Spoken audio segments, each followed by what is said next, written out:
Começa agora o Revista TST. Reportagens, entrevistas e quadros especiais com tudo que é destaque no Tribunal Superior do Trabalho. E na sua revista eletrônica de hoje, SDI1 determina pagamento de dívida trabalhista da Fundação de Ciência e Tecnologia por meio de requisições de pequeno valor e não por precatórios.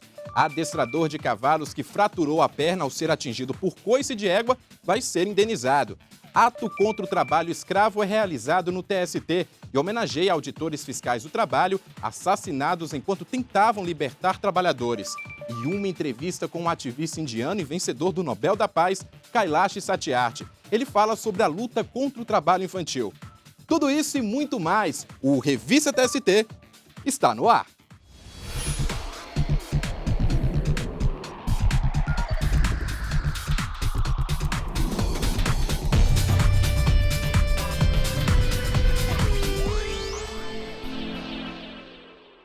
A seção 1 de dissídios individuais do TST determinou que os valores devidos pela Fundação de Ciência e Tecnologia referentes a uma dívida de ação trabalhista sejam pagos a um sindicato do Rio Grande do Sul por meio de requisições de pequeno valor e não por precatórios.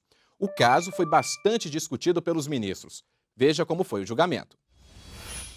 A decisão da SDI1 atendeu ao pedido feito pelo Sindicato dos Empregados em Empresas de Assessoramento, Perícias, Informações, Pesquisas e de Fundações Estaduais do Rio Grande do Sul, o SEMAP.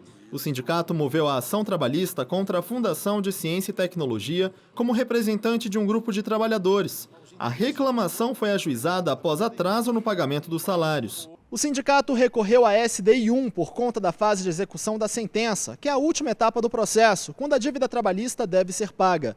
O TRT do Rio Grande do Sul queria que na hora do pagamento fosse considerado o valor devido a cada trabalhador individualmente e não o montante total. Dessa forma, quem fosse receber até 40 salários mínimos teria a dívida quitada por meio da requisição de pequeno valor, enquanto quantias maiores seriam pagas por meio de precatórios. Os pagamentos feitos de formas diferentes foram determinados pelo regional, porque várias pessoas eram representadas na ação. Já a quarta turma do TST teve entendimento diferente. Por considerar que o sindicato assumiu a característica de único autor da ação, decidiu que fosse levado em conta o valor total da execução e não os créditos individualizados.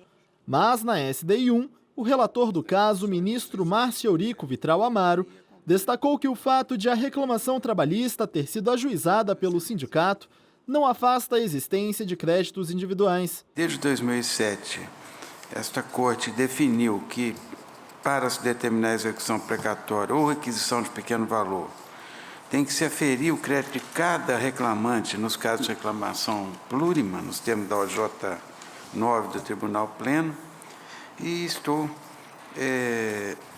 sintetizando, conhecendo dos embargos e dando-lhes provimento para restabelecer o acordo regional que assim decidiu. O argumento teve como base também o artigo 100 da Constituição Federal, que define regras sobre os pagamentos devidos pelas fazendas públicas federal, estaduais, distrital e municipais.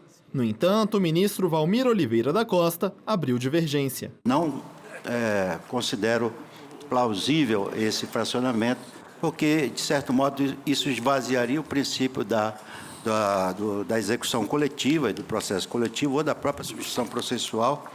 Quer dizer, de uma maneira, o sindicato atua na fase de conhecimento como substituto e depois vem a questão do precatório e vai fracionar para individualizar o crédito. O presidente do Tribunal Superior do Trabalho, o ministro Barros Levenhagen, também discordou da tese do relator. Insisto ainda na minha tese de que a substituição processual, o sindicato atua como parte processual, porque parte material são os substituídos, a sanção é única e não é possível a fragmentação na fase de execução, adicionando aqui o douto fundamento do ministro Valmir de Oliveira, a quem acompanho. Apesar da divergência, prevaleceu o voto do relator, que foi acompanhado pela maioria dos ministros da SDI1. Já há decisões na linha que estamos adotando, permitindo o fracionamento no mesmo espírito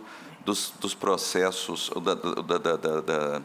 da autorização para a execução direta no precedente do Supremo que autorizou a substituição processual. Não me parece que seria razoável estimular a adoção da substituição processual para, na execução, no momento da concretização do crédito, dificultar a execução. Seguiram o voto do relator Márcio Eurico Vitral Amaro os ministros Hugo Scheuermann, Augusto César Leite de Carvalho, José Roberto Freire Pimenta, Alexandre Agra Belmonte, João Oreste Dallazen e Cláudio Brandão. Ficaram vencidos os ministros Valmir Oliveira da Costa, Renato de Lacerda Paiva, Aloísio Correia da Veiga, Guilherme Caputo Bastos e o presidente do TST, ministro Barros Levenhagen.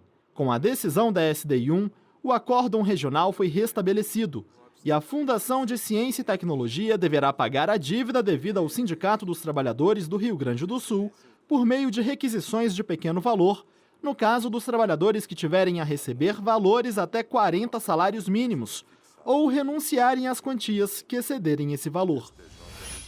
E na seção 2 de dissídios individuais, os ministros julgaram o mandado de segurança da Caixa Econômica Federal contra a decisão proferida pela Vara do Trabalho de Campinas.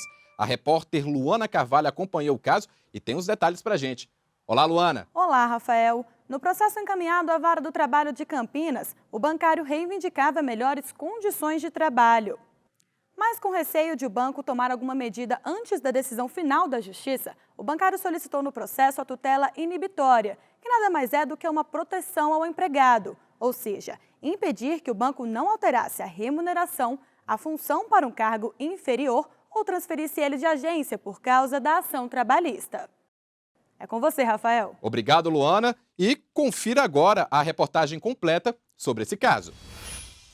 Ao analisar o pedido do bancário da Caixa Econômica Federal, o juízo da Vara do Trabalho de Campinas entendeu que a antecipação de tutela tem como objetivo inibir a prática de qualquer ato do banco que tenha por efeito constranger o empregado. Por causa disso, a defesa da Caixa Econômica Federal entrou com mandado de segurança no Tribunal Regional do Trabalho da 15ª Região, em Campinas, São Paulo, para tentar derrubar a tutela inibitória concedida ao bancário. Segundo os desembargadores, a defesa da Caixa Econômica alegou que a sentença interfere com abuso e desvio de poder à gestão da Caixa Econômica.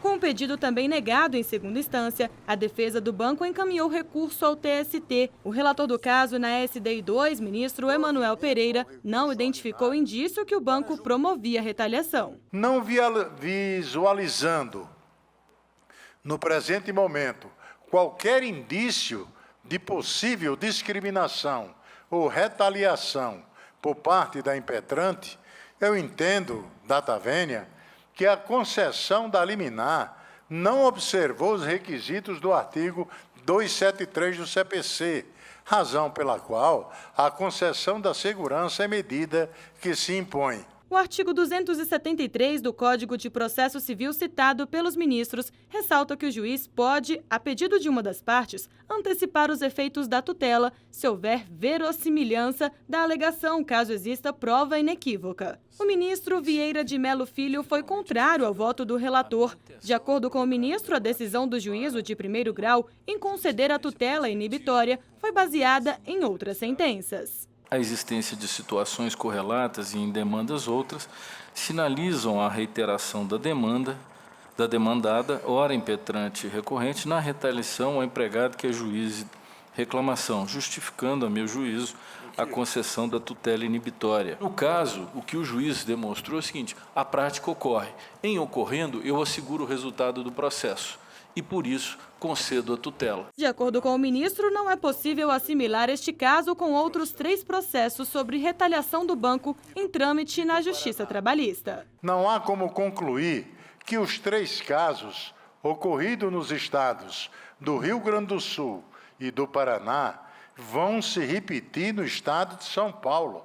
Tampouco imputar a impetrante, a empresa pública federal, com um elevado número de empregados e advogados, o ônus de demonstrar que, naqueles casos, ocorrera uma excepcionalidade que implicaria na conclusão de que, na ação trabalhista matriz, não se verificaria qualquer ato inibitório do acesso ao Poder Judiciário. Os ministros Alberto Bresciani, Delaide Miranda, Douglas Alencar Rodrigues e Maria Helena Malman seguiram o voto divergente aberto pelo ministro Vieira de Mello Filho e foram contrários ao pedido de mandado de segurança do banco contra a antecipação de tutela. Se ela sustenta que não assedia, que não retalia o empregado que move a ação, por que discutir então uma ordem judicial que apenas se limita a dizer que não faça aquilo que é ilegal? A antecipação de tutela, por si, já é um exercício de percepção do juízo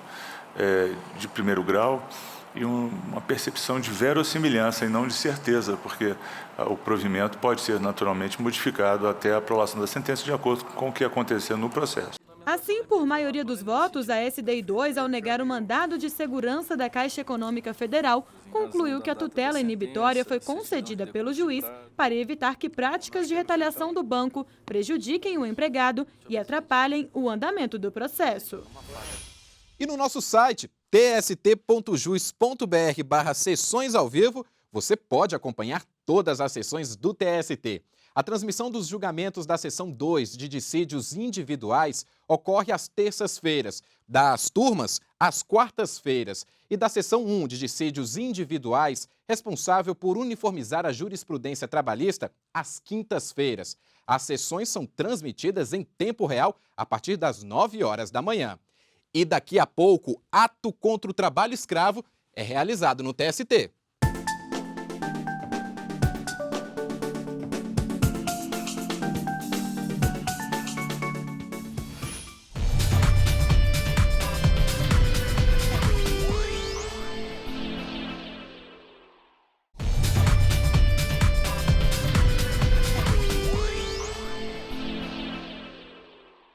O Revista TST está de volta. Chegou a hora do giro pelas turmas com alguns casos julgados no tribunal.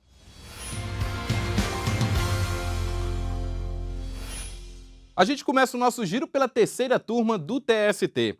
Os ministros elevaram de R$ 1.000 para R$ 10.000 o valor da indenização a ser paga pela rede Bom Preço Supermercados do Nordeste a um empregado vítima de assalto. 6 homens armados entraram na loja de madrugada e fizeram o empregado refém. A vítima questionou no TST o valor da condenação, o considerando irrisório, entendimento que foi aceito pela turma.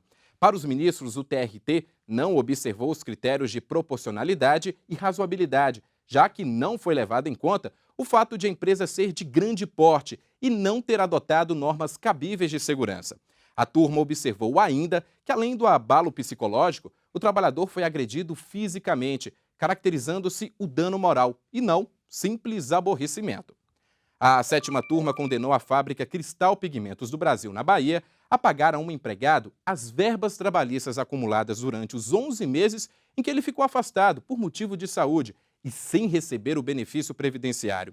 O trabalhador ficou sem o direito porque a empresa demorou a emitir a comunicação de acidente de trabalho. A turma modificou a decisão do TRT baiano, que havia entendido que a comunicação de acidente poderia ter sido feita por qualquer pessoa, inclusive pelo próprio trabalhador. Para o relator, ministro Cláudio Brandão, apesar de o próprio trabalhador poder formalizar a comunicação, isso não exime a responsabilidade da empresa pela falta do cumprimento da lei, que é a obrigação principal de emitir a CAT.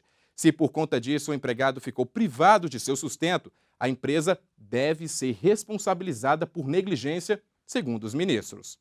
A primeira turma do Tribunal Superior do Trabalho reformou decisão que condenou a churrascaria Fogo de Chão a pagar R$ 35.000 por danos morais a um copeiro que alegava ter sofrido discriminação por ser baiano. O Tribunal Regional do Trabalho da Bahia havia condenado a churrascaria ao pagamento de indenização por danos morais. Ao recorrer à Justiça Trabalhista, o empregado afirmou que o sócio e o maître da Fogo de Chão chamavam os empregados de baianos preguiçosos e nojentos. Os depoimentos das testemunhas, no entanto, foram divergentes. Para os ministros da primeira turma do Tribunal Superior do Trabalho, em caso de prova dividida, cabe a quem acusa provar a alegação. Por unanimidade, a primeira turma restabeleceu a sentença de primeira instância, que julgou improcedente o pedido de indenização. Na sexta turma, ficou mantida a decisão do TRT do Rio Grande do Sul, que condenou uma empresa a indenizar um adestrador de cavalos que fraturou a perna depois de levar o coice de uma égua. O entendimento foi de que houve nexo de causalidade entre o acidente e a atividade e que a responsabilidade pelo ocorrido é do empregador. A relatora do caso, ministra Kátia Magalhães Arruda, observou ainda que a atividade é de risco. E a notícia sobre essa decisão foi compartilhada por mais de 500 pessoas e recebeu dezenas de comentários na página do TST no Facebook. Entre eles, o do Henrique Tavares. Ele escreveu: decisão corretíssima. Ele tratava de cavalos não adestrados. Risco alto de acontecer problemas dessa natureza. E você, quer dar a sua opinião? Então curta a página do TST no Facebook e deixe o seu comentário. O endereço é facebook.com/TSTJus. A Comissão Nacional para a Erradicação do Trabalho Escravo realizou no TST um ato contra esse tipo de exploração. No evento foram lembrados os auditores fiscais do trabalho assassinados na chacina de Unai, enquanto tentavam libertar trabalhadores. Veja na reportagem. Isso não é digno, não é do trabalhador, isso não é digno do ser humano,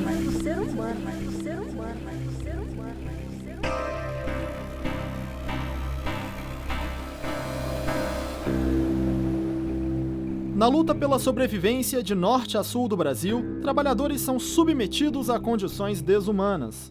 O sistema da gente aqui é brutal, é coisa de animal mesmo, é brutal, coisa de animal mesmo. A exploração é tanta que nem o mínimo é garantido. Faltam comida e água potável. Uma rotina de sacrifícios em troca de pouco. O dia todinho teve que nós trabalhar aqui, vem ganhar R$5, R$2, sacola 4 horas. Todos os meses, auditores fiscais do trabalho percorrem mais de 20 mil quilômetros pelo país para combater os abusos cometidos contra vítimas do trabalho escravo. No ano passado, dos mais de 1.000 trabalhadores libertados em todo o país, 58% eram explorados na região sudeste, a maioria em Minas Gerais. Durante as operações, além da dificuldade de acesso, das variações de tempo e imprevistos, os auditores colocam as próprias vidas em risco. Foi numa operação de rotina como essa que 3 auditores e um motorista do Ministério do Trabalho morreram em Unai, Minas Gerais. Nelson José da Silva, João Batista Lage, Eratóstenes Gonçalves e Ailton de Oliveira foram assassinados em uma emboscada. É uma coisa que reflete até hoje, é uma dor assim, que acho que vai ficar para sempre. A chacina de Unai, como o crime ficou conhecido no Brasil e no mundo, completou 12 anos. Nem todos os envolvidos foram presos. Olha, foram 9. Um faleceu dentro da cadeia, um cumpriu a pena já está solto. Tem 3 presos e os 4 últimos, que são os mandantes e os intermediários, estão aguardando recursos. A luta por justiça transformou a data da barbárie, 28 de janeiro, Dia do Auditor Fiscal do Trabalho, um dia de luto. Neste ano, mais uma vez, as viúvas das vítimas da chacina de Unai se uniram aos auditores de todo o país para homenagear os maridos mortos durante o serviço e protestar contra a impunidade. 12 mil balões pretos foram soltos em frente à sede do Tribunal Regional Federal da Primeira Região, em Brasília. Outro ato em repúdio às formas de trabalho degradante, organizado pela Comissão Nacional para a Erradicação do Trabalho Escravo, foi realizado aqui no Tribunal Superior do Trabalho. Logo na abertura, o presidente do TST, ministro Barros Levenhagen, fez uma referência em memória às vítimas da chacina. Realmente, essa chacina envergonhou o Brasil muito, demasiadamente. E não houve quem se deixasse tocar por essa ação inominada e inominável praticada contra aqueles que estavam a serviço das condições de trabalho. 18 instituições ligadas ao combate ao trabalho escravo assinaram uma carta aberta à sociedade. Na leitura do documento, o vice-presidente da ANAMATRA, a Associação Nacional dos Magistrados da Justiça do Trabalho, reforçou a importância do envolvimento dos 3 poderes na luta contra a escravidão contemporânea. O Brasil já deu sinais de que se empenha na luta contra esta chaga. Mas ele precisa avançar, ir além. A assinatura do protocolo é um exemplo público disto.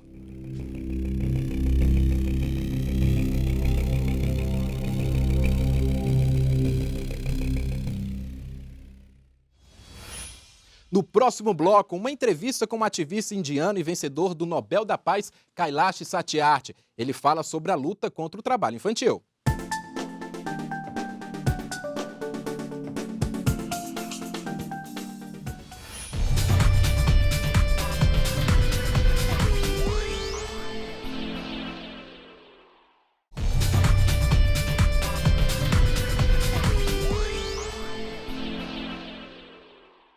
O vencedor do Nobel da Paz, Kailash Satyarthi, que luta contra a exploração de crianças e pelo fim do trabalho escravo, fez uma palestra aberta ao público no Tribunal Superior do Trabalho.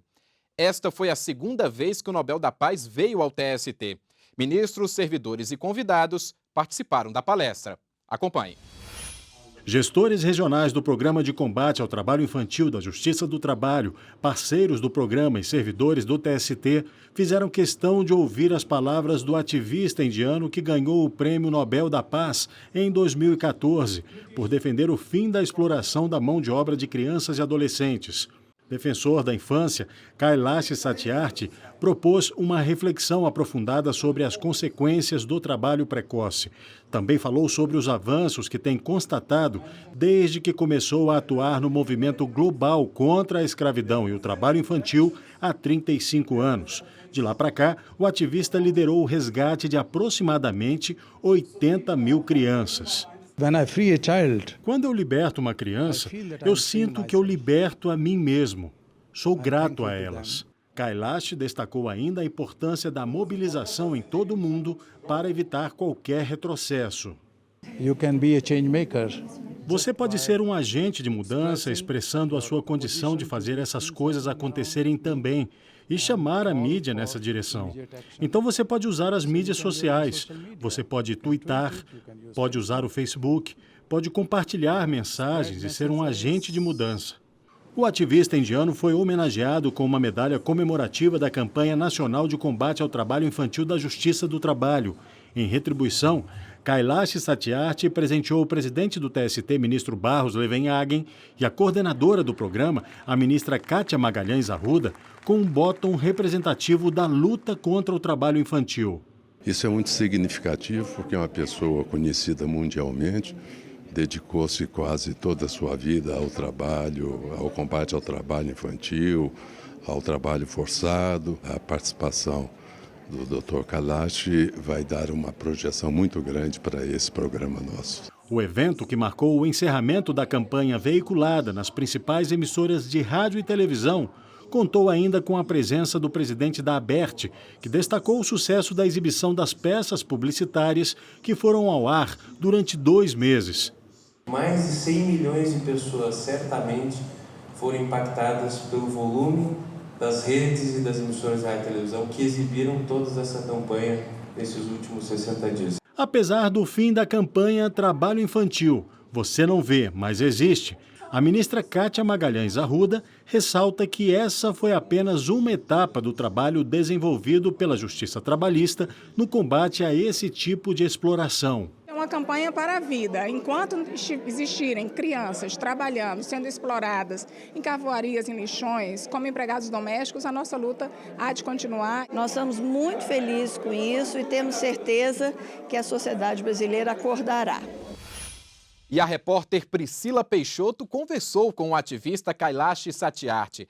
Ele falou sobre as consequências da exploração infantil e as medidas a serem adotadas por países que desejam investir em educação.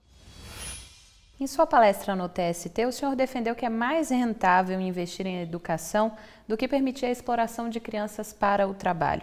Quais seriam os caminhos ou medidas a serem adotadas para os países que desejam se desenvolver e garantir um futuro para as crianças? O senhor também apresentou estatísticas e eu queria que o senhor as comentasse agora. We have seen the decrease of child labor globally. Nós temos visto a diminuição do trabalho infantil mundial nos últimos 15, 16 anos, de 260 milhões para 168 milhões. Isso é um sinal de progresso. As pessoas percebem que o trabalho infantil não é bom para a economia do país, para o crescimento individual, educação, saúde e garantia dos direitos das crianças. Se priorizarmos os programas infantis e tornarmos a sociedade mais sensível às questões relativas às crianças, se continuarmos investindo mais em educação, se fizermos boas leis e cuidarmos para que sejam bem aplicadas, se os empresários também garantirem que não haja trabalho infantil na sua cadeia produtiva, então poderemos definitivamente acabar com o trabalho infantil. O trabalho infantil é o maior entrave para a educação.